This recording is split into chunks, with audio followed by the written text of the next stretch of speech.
Hello friends, welcome to my YouTube channel. आज इस video में हम 2016 में आयोजित हुए वीडियो एग्ज़ाम के जो क्वेश्चन पेपर में क्वेश्चन पूछे गए थे उन क्वेश्चंस को सॉल्व करेंगे। तो आइए देखते हैं इसमें कौन से क्वेश्चंस पूछे गए थे। पहला क्वेश्चन है, हिंदी वर्णमाला में अंतस्थ व्यंजन कौन कौन से हैं। अंतस्थ व्यंजन पूछा है, ऑप्शंस दिया गया है स, ह। यह आपको पता है यह ऊष्म व्यंजन होता है। य, र, ल, व ये अंतस्थ व्यंजन है, तो यहाँ पर हमें ऑप्शन बी सही है। छ, त्र, ज्ञ, स्र ये सभी संयुक्त व्यंजन है, तो ये ऑप्शन बी गलत है। और च, छ, ज, ये स्पर्श व्यंजन है, तो यहाँ पे हमने देखा ऑप्शन बी य, र, ल, व अंतस्थ व्यंजन है और ये सही ऑप्शन है। नेक्स्ट क्वेश्चन हम देखेंगे, किस छंद में 26 मात्राएं होती हैं तथा 14 और 12 मात्रा पर यति होती है।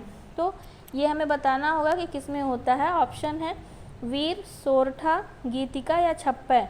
तो जो गीतिका होता है वह उसमें प्रत्येक छंद में 26 मात्राएं होती हैं इस छंद में, और 14-12 पर यति होता है। नेक्स्ट क्वेश्चन देखेंगे, निम्नलिखित में से असंगत गलत विलोम शब्द युग्म को हमें चुनना है। कौन सा गलत विलोम शब्द है। घात, प्रतिघात यह विलोम शब्द का सही पेयर है। घात का प्रतिघात, प्रसारण, सकुंचन यह भी सही है। शाश्वत, सदैव, शाश्वत का सदैव नहीं होता है विलोम, शाश्वत का विलोम होता है नश्वर। तो यहाँ पर यह गलत हो जाएगा, हमसे गलत ऑप्शन पूछा गया है। नेक्स्ट हम देखेंगे, जो अपने स्थान या स्थिति से अलग न किया जा सके उसे एक शब्द में क्या कहते हैं। ऑप्शंस दिया गया है अच्युत, अटूट, अटल या अदेय। तो जो अपने स्थान या स्थिति से अलग ना किया जा सके उसे अच्युत कहते हैं। Option A is correct answer.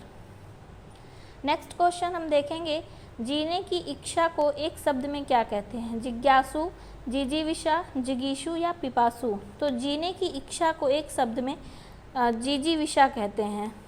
Option B यहाँ पर सही उत्तर होगा। अगला प्रश्न है, सख्यागमन का सही संधि विच्छेद क्या है। तो सख्यागमन में सही संधि विच्छेद क्या है हम देखेंगे। पहले ऑप्शंस देख लेते हैं, सखी धन आगमन, सखी धन आगमन, सखी धन गमन या सख्या धन गमन। तो सख्यागमन में जो संधि विच्छेद है वह हम देखेंगे सखी धन आगमन। इन शब्दों से मिल करके यह शब्द बना हुआ है। तो यहाँ पर जो संधि है वह कौन सी संधि है, यड़ संधि है। तो यहाँ पर हमें सही संधि विच्छेद पूछा है, तो ऑप्शन ए जो है वह सही होगा, सखी धन आगमन। जब किसी सामान्य बात का, अगला प्रश्न है, जब किसी सामान्य बात का विशेष बात से तथा विशेष बात का सामान्य बात से समर्थन किया जाए तो वहाँ कौन सा अलंकार होता है। ऑप्शंस दिए गए हैं, विरोधाभास अलंकार, संदेह अलंकार, अर्थांतरन्यास अलंकार या विशेषोक्ति अलंकार। तो जब भी कहीं पर सामान्य बात का विशेष बात से और विशेष बात का सामान्य बात से समर्थन किया जाता है तो वहाँ पर अर्थांतरन्यास अलंकार होता है। ऑप्शन सी सही है। अगला प्रश्न है, अशुद्ध वाक्य का चयन करना है हमें। कामायनी उच्च कोटि का काव्य है, यह सही वाक्य है। अगला प्रश्न है, अगला ऑप्शन है माता पिता पूजनीय है। यहाँ पर पूजनीय शब्द जो है ये गलत लिखा हुआ है। इसके पहले भी हमने जब प्रश्न हल किया था तो वहाँ पर हमने देखा था कि पूजनीय शब्द सही होता है, पूजनीय गलत होता है। तो यहाँ पर ऑप्शन बी हो जाएगा, अशुद्ध वाक्य। अगला प्रश्न हम देखेंगे, छायादार शब्द किसका उदाहरण है। ये किस तरह के शब्द का उदाहरण है। तत्सम, तद्भव, तत्सम, देशज, विदेशज या फिर संकर। तो छायादार यह क्या है, छाया और दार, इसमें दो शब्द मिले हुए हैं यहाँ पर हम देखेंगे, तो ये संकर शब्द है। ऑप्शन डी सही है। अगला प्रश्न है, निम्नलिखित में से किस विकल्प में सभी शब्द भाववाचक संज्ञा में ऐसा समूह चुनना है इसमें से जिसमें सभी शब्द भाववाचक संज्ञा हो। पहला ऑप्शन है अमीर, गरीब, समूह या मिठास। तो इसमें से मिठास हम देखेंगे भाववाचक संज्ञा तो है, लेकिन समूह जो है ये भाववाचक संज्ञा नहीं है। यह समूह एक ग्रुप का, समूह का पूरा बोध करा रहा है। अगला ऑप्शन है जवानी, खटास, पुस्तक, गंगा। तो यहाँ पर हम देखेंगे पुस्तक क्या है, जातिवाचक संज्ञा में आ जाएगा। तो यहाँ पर भी और ये गंगा भी ये आपका एक स्पेशल नदी के लिए बोला गया, तो ये व्यक्तिवाचक संज्ञा में आ जाएगा। तो यहाँ पर भाववाचक संज्ञा का समूह नहीं है। अगला ऑप्शन है रसीला, कड़वाहट, बुढ़ापा या उन्नति। तो यहाँ पर सभी जो शब्द दिए गए हैं वो भाववाचक संज्ञा के हैं, तो option C is right answer. Next question है, नीचे लोकोक्तियाँ और उनके अर्थ दिए गए हैं, इनमें से हमें गलत अर्थ वाली लोकोक्ति का चयन करना है। हम देखेंगे इसमें गलत अर्थ वाला लोकोक्ति कौन सा है। आगे नाथ न पीछे पगहा, बंधनहीन, तो यह सही है। 3-13 होना, संगठित होना। 3-13 होने का मतलब होता है संगठित होना नहीं होता है, इसका मतलब होता है अस्त व्यस्त होना। तो यहाँ पर ऑप्शन भी गलत है, तो ये हमें गलत अर्थ वाला शब्द लोकोक्ति चुनना था, तो यहाँ पर ये ऑप्शन भी सही होगा। एक टकसाल के ढले हैं सब एक जैसे हैं, यह भी सही है। आँख के अंधे गांठ के पूरे, यह लोकोक्ति भी सही है। मूर्ख लेकिन धनवान होना, तो ऑप्शन भी यहाँ पर सही हो जाएगा। अगला प्रश्न है, गूलर का फूल होना, इस मुहावरे का सही अर्थ बताना है। फूल की तरह खिलना, अति प्रसन्न होना, दुर्लभ वस्तु या सुगंधित होना। तो गूलर का फूल होना का मतलब होता है दुर्लभ वस्तु, तो ऑप्शन सी सही हो जाएगा। अगला प्रश्न है, मैंने राधा के लिए कपड़े खरीदे, इस वाक्य में कारक का प्रकार बताना है, हमें कौन सा कारक है। तो हम देखेंगे यहाँ पर कौन सी विभक्ति किस चिन्ह का प्रयोग किया गया है, के लिए। तो के लिए किसका होता है, ऑप्शन देखेंगे अपादान, करण, संप्रदान या कर्ता। तो यह जो विभक्ति चिन्ह है यहाँ पर ये संप्रदान का होता है। जब किसी के लिए कुछ किया जाता है तो वहाँ पर संप्रदान कारक होता है। इस तरह से ऑप्शन सी सही है। नेक्स्ट क्वेश्चन हम देखेंगे, किस भाव की परिपक्व अवस्था को रस कहा जाता है। ऑप्शंस हैं अनुभाव, विभाव, संचारी भाव या स्थायी भाव।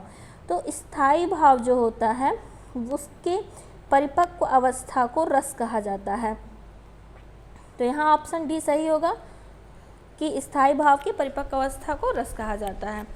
अगला प्रश्न है, तिरंगा में कौन सा समास है। ऑप्शंस हैं द्वंद्व समास, द्विगु समास, अव्ययी भाव समास या फिर तत्पुरुष समास। तो तिरंगा में हमें यहाँ पर संख्यावाची शब्द हम यहाँ देख रहे हैं, तीन रंग, तो यहाँ पर द्विगु समास होगा, ऑप्शन बी सही है। नेक्स्ट क्वेश्चन है, अभ्यांतर का सही अर्थ क्या है। किसी वस्तु का आभा, किसी वस्तु का बाहरी भाग, किसी वस्तु से भिन्न या फिर किसी वस्तु का भीतरी भाग। तो अभ्यांतर का मतलब होता है किसी वस्तु का भीतरी भाग, ऑप्शन डी इसका सही उत्तर होगा। अगला प्रश्न है, किस क्षेत्र की बोली को काशिका कहा गया है। ऑप्शंस दिए गए हैं भीलवाड़ा, दिल्ली, वाराणसी या सूरत। तो काशिका जो है ये काशी से हम इसका मतलब लगा सकते हैं कि काशी में जो बोली बोली जाती है उसे काशिका कहा जाता है, और काशी किसको कहा जाता है, वाराणसी को। तो यहाँ पर ऑप्शन सी सही होगा कि वाराणसी क्षेत्र की जो बोली होती है उसे काशिका कहा गया है। अगला प्रश्न है, समूहार्थक शब्द को चिन्हित करना है जो शब्द समूह के बारे में बताता है। ऑप्शन है स्तवक, पुरुष, गमला या गुलाब। तो गमला भी समूह को नहीं बताता है, गुलाब भी नहीं बताता है, पुरुष भी बताता है। स्तवक जो शब्द है यह समूहार्थक शब्द है और इसका अर्थ होता है फूलों का गुच्छा या गुलदस्ता। अगला प्रश्न है, जूही की कली कविता के कवि कौन हैं। इसमें हमें कविता के कवि कौन हैं उनको बताना है। Option A Nirala, option B Prasad, option C Mahadevi Varma और ऑप्शन डी पंत। तो इसका सही ऑप्शन है ऑप्शन ए, जूही की कली जो है यह कविता सूर्यकांत त्रिपाठी निराला द्वारा लिखी गई है। अगला प्रश्न हम देखेंगे, निम्नलिखित में से मिश्र वाक्य का चयन करना है। तो आप सभी को पता है कि मिश्र वाक्य में क्या होता है, एक स्वतंत्र उपवाक्य होता है और एक आश्रित उपवाक्य होता है। तो ऑप्शंस में हम देखेंगे, प्रातः काल होने पर चिड़िया चहचहाने लगती है, यह भी एक सरल वाक्य है। सुबह पहली बस पकड़कर शाम तक लौट आओ, यह भी मिश्र वाक्य नहीं है। जो विद्यार्थी परिश्रमी हैं वह अवश्य सफल होगा। तो यहाँ पर हम देख रहे हैं कि यह मिश्र वाक्य का उदाहरण है, तो ऑप्शन सी सही हो जाएगा।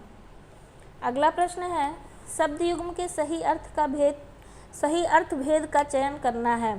अम्बुज और अम्बुद। तो यहाँ पर हम देखेंगे अम्बुज का क्या अर्थ होता है। अम्बुज का अर्थ होता है कमल और अम्बुद का अर्थ होता है बादल। ऑप्शन में हम देखेंगे पहला ऑप्शन है कमल बादल, जल कमल, समुद्र कमल या बादल समुद्र। तो अम्बुज का अर्थ है कमल और अम्बुद का अर्थ है बादल। तो ऑप्शन ए सही उत्तर है। अगला प्रश्न हम देखेंगे, दो समानार्थी शब्दों की पुनरुक्ति के बीच में किस विराम चिन्ह का प्रयोग किया जाता है। जहाँ दो समानार्थी शब्द लिखे हों वहाँ पर किस विराम चिन्ह का प्रयोग करते हैं। अल्प विराम का या फिर अर्ध विराम का, या पहले हम यहाँ पर देखेंगे कि कौन कौन से विराम चिन्ह ऑप्शंस में दिए गए हैं। अल्प विराम या फिर अर्ध विराम या योजक चिन्ह या फिर कोष्ठक चिन्ह। तो समानार्थी शब्दों की पुनरुक्ति के बीच में हमेशा योजक चिन्ह का प्रयोग किया जाता है। तो ऑप्शन सी इसका सही उत्तर हो जाएगा। अगला प्रश्न है, पत्थर का पर्यायवाची नहीं है। पत्थर का पर्यायवाची जो शब्द नहीं उसे बताना है। ऑप्शन है पाहन, उपल, पाषाण या उरग। तो पत्थर का पर्यायवाची पाहन भी होता है, उपल भी होता है, पाषाण भी होता है, उरग जो है यह शब्द पत्थर का पर्यायवाची नहीं है। तो ऑप्शन डी राइट आंसर। अगला प्रश्न है, इसमें हमें वाक्य दिया गया है, वाक्यांश है उसको हमें सही क्रम में लगाना है। पहला जो है ये स्थिर है और अंतिम वाक्यांश जो है यह भी स्थिर है। बीच के जो ये चार वाक्यांश दिए गए हैं इन्हें हमें सही क्रम में लगाना है। तो हम देखेंगे इसको सही से लगाएंगे। आप सबको धोखा दे सकते हैं पर खुद को नहीं। तो पहला नंबर पे ये रहेगा, फिर दूसरे नंबर पे ये रहेगा, फिर आप सबको धोखा दे सकते हैं पर खुद को नहीं दे सकते। आप खुद को धोखा दे सकते हो पर वक्त को नहीं दे सकते। तो यहाँ पर जो अरेंज करने पर कौन सा क्रम आया, सबसे पहले र, फिर व, फिर ल, फिर य। तो ऑप्शन डी यहाँ पर सही हो जाएगा। अगला प्रश्न है, परिमाणवाचक क्रिया विशेषण अव्यय क्या है। ऑप्शंस हैं क्षण भर, निसंदेह, अन्यत्र या अत्यंत। तो इन चारों ऑप्शंस में से अत्यंत शब्द जो है यह परिमाणवाचक क्रिया विशेषण अव्यय है। अगला प्रश्न है, इसमें हमें गद्यांश को पढ़ करके और उत्तर देना है। 26 से 30 तक के जो प्रश्न पूछे गए हैं उनका उत्तर देना है। तो 26वां प्रश्न हम देखते हैं, प्राचीन समय में विश्व में शिक्षा और संस्कृति का प्रमुख केंद्र कौन सा देश था। तो यहाँ पहली लाइन में लिखा गया प्राचीन समय में भारत विश्व में शिक्षा और संस्कृति का प्रमुख केंद्र था। तो ऑप्शन ए सही हो जाएगा, भारत। अगला प्रश्न है, प्राचीन शिक्षण संस्थाएं ध्यान देती थीं। तो यहाँ पर है प्राचीन शिक्षण संस्थाएं किस पर ध्यान देती थीं, विद्यार्थी के व्यवहारिक विकास पर, या फिर विद्यार्थी के स्वास्थ्य पर, विद्यार्थी के चहुमुखी विकास पर, या पुस्तकीय विकास पर। तो हम यहाँ देखेंगे कि जो प्राचीन शिक्षण संस्थाएं थीं वो विद्यार्थी के चहुमुखी विकास पर ध्यान देते थे। तो यहाँ पर ऑप्शन सी सही उत्तर हो जाएगा। अगला प्रश्न है, नवीन शिक्षा प्रणाली में विद्यार्थियों को किस कार्य के लिए प्रेरित किया जाता है। रोजगार करने के लिए, राष्ट्र हित में कार्य करने के लिए, प्राचीन परंपराओं का सम्मान करने के लिए, या किसी के लिए नहीं। तो यहाँ पर हम देखेंगे जो गद्यांश दिया गया है वहाँ लिखा है कि वर्तमान शिक्षा प्रणाली युवाओं में राष्ट्र गौरव की भावना उत्पन्न करने में असफल रही है। और इसके आगे हम देखेंगे कि जो नवीन शिक्षा प्रणाली आई है उसके अंतर्गत विद्यार्थियों को जाति, धर्म और भाषा के दायरे से ऊपर उठकर राष्ट्र हित में कार्य करने के लिए प्रेरित किया जा रहा है। तो इसका ऑप्शन भी सही हो जाएगा। नेक्स्ट क्वेश्चन हम देखेंगे जो इसी से रिलेटेड है, नवीन शिक्षा प्रणाली में व्यवहारिक शिक्षा पर बल दिया जा रहा है। क्यों बल दिया जा रहा है। ऑप्शन पूछा गया है, राष्ट्र का विकास हो सके, शिक्षितों को रोजगार मिल सके, विद्यार्थियों का नैतिक, शारीरिक व मानसिक विकास हो सके, या विदेशी विद्यार्थी आकर शिक्षा ग्रहण कर सकें। तो यहाँ पर जो शिक्षा प्रणाली है वह इसलिए उसमें ध्यान दिया जा रहा है कि शिक्षा नीति में विद्यार्थी के नैतिक, मानसिक और शारीरिक विकास पर बल देने का प्रयास किया जा रहा है। तो इसका ऑप्शन सी सही होगा। अगला प्रश्न हम देखेंगे, पुस्तकीय शब्द में कौन सा प्रत्यय है। तो पुस्तकीय शब्द में ई प्रत्यय लगा हुआ है। ऑप्शन सी सही उत्तर है। अगला प्रश्न है, वाक्य में त्रुटिपूर्ण भाग का चयन करना और अगर त्रुटि ना हो तो डी भाग को चिन्हित करना है। अनेक अध्यापकों, शिक्षाविदों तथा भाषा शास्त्रियों का सहयोग मिला है। तो यहाँ पर जो त्रुटि है वह ऑप्शन ए में है। कैसे? यहाँ पर देखिए, जहाँ पर अनेक शब्द लगा हुआ है तो ये स्वयं बहुवचन को प्रदर्शित कर रहा है, तो इसीलिए यहाँ पर अध्यापकों ना होकर के यहाँ पर अध्यापक होगा। तो इस तरह से ऑप्शन ए जो है इसे हम टिक करेंगे। अगला प्रश्न है, निम्नलिखित में से कौन सी पुस्तक प्रेमचंद द्वारा लिखित नहीं है? ऑप्शंस हैं कायाकल्प, रंगभूमि, कर्मभूमि या ध्रुवस्वामिनी। तो कायाकल्प, रंगभूमि और कर्मभूमि ये सभी पुस्तकें प्रेमचंद जी द्वारा लिखी गई हैं, लेकिन ध्रुवस्वामिनी जो है यह इनकी रचना नहीं है। ध्रुवस्वामिनी जयशंकर प्रसाद जी की रचना है। अगला प्रश्न हम देखेंगे, निम्नलिखित में से कौन अष्टछाप का कवि है? हमसे अष्टछाप के कवियों के बारे में पूछा गया। तो अष्टछाप में 8 कवि थे, तो उसमें से मीराबाई, सूरदास, रसखान और विद्यापति, इनमें से कौन है? तो सूरदास जो हैं ये अष्टछाप के कवि हैं। अगला प्रश्न है, वह बहुत मधुर गाता है, इसमें प्रविशेषण शब्द का चयन करना है। प्रविशेषण कौन शब्द होते हैं? ऐसे शब्द होते हैं जो विशेषण शब्द की भी विशेषता बताते हैं। तो यहाँ पर विशेषण शब्द क्या है? मधुर है, और मधुर की भी विशेषता बता रहा है। वह शब्द कौन सा है? बहुत है। तो बहुत शब्द जो है यह प्रविशेषण है। ऑप्शन है वह बहुत मधुर गाता। तो यहाँ पर ऑप्शन भी सही है। अगला प्रश्न है, निम्नलिखित में से किसको साहित्य अकादमी पुरस्कार मिला? ऑप्शंस हैं नामवर सिंह, प्रेमचंद, भारतेंदु हरिश्चंद्र या फिर सूर्यकांत त्रिपाठी निराला जी। तो जो नामवर सिंह थे उन्हें साहित्य अकादमी पुरस्कार मिला था। तो ऑप्शन ए सही हो जाएगा। अगला प्रश्न है, ज्ञानपीठ पुरस्कार किस भाषा से संबंधित है? फ्रेंड्स, आप सभी को पता है ज्ञानपीठ पुरस्कार जो है वो साहित्य का सर्वोच्च पुरस्कार माना जाता है, और यह पुरस्कार किस भाषा में दिया जाता है इससे संबंधित क्वेश्चन पूछा है। ऑप्शंस है हिंदी से है, संस्कृत से, तमिल से या फिर संविधान की 8वीं अनुसूची की सभी भाषाओं से।